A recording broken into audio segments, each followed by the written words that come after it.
waxa weeye carabkaaga dikriga ilaahay ku badi markaa iska socotid markaad fadhidid gaar ahaan afarta eraya ilaahay ugu jeceliye subxaana allah walxamdu lilah walaa ilaaha ila allah wallahu akbar aad u badi weli aad u badi waxaan idiin sheegayaa nin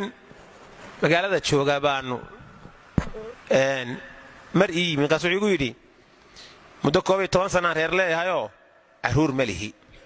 waxaan ku yidhi salaada see ku tahay jamaca masaajidka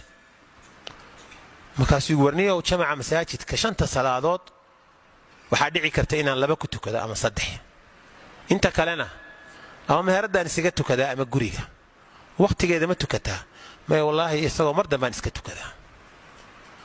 waxaan ku yidhi salaadana faralka ahna ilaali oo 5 waqti masaajidka ku tuko sunnayaasha ku xidhanne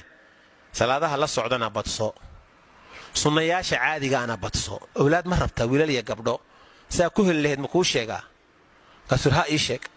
waxaad ku helaysaa salaadaha ku dadaal sunnayaasha badso afartaa erayna badso ninkii 2 sano kadib baan saragnay bal waran baan ku yiri war sheekh waaba ku ilaabi wiiriyo inuu islaantii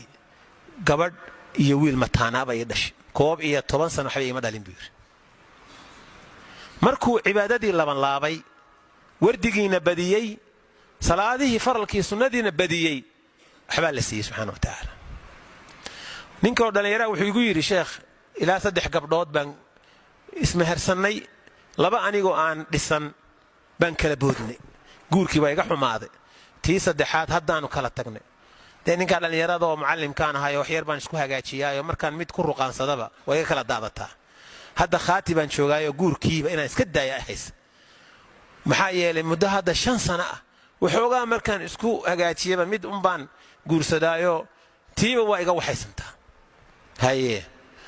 salaadaha see ku tahay baan ku tukashadooda ka war horta wuxuu sheekh salaad subax masaajid ma aqaano been xaraan weeye bur salaad subax masaajid inaan ku tukado goor ugu dambeysay garan maayo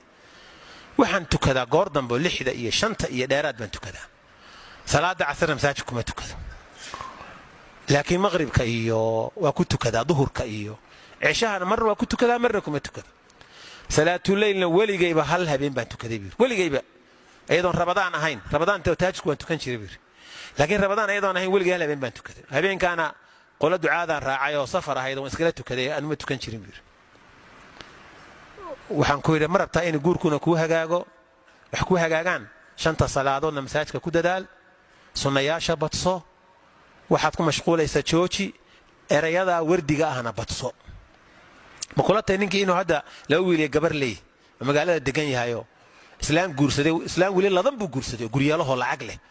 wuxuu sheekh islaami hore mid ii dhaantaan guursadayo hadaan kira bixinayn biir oo koronto bixinayn islaanta guriga leedahay oo bakhaar leedahay kala arag bir sheekh halka ka haybaan ku yiri kuwa kale oo ka lacag badan ba soo gali doonee marka haddaad darbtid adduunka iyo haddaad rabtid aakhiradaada adiga ilaahay u dhawow adiga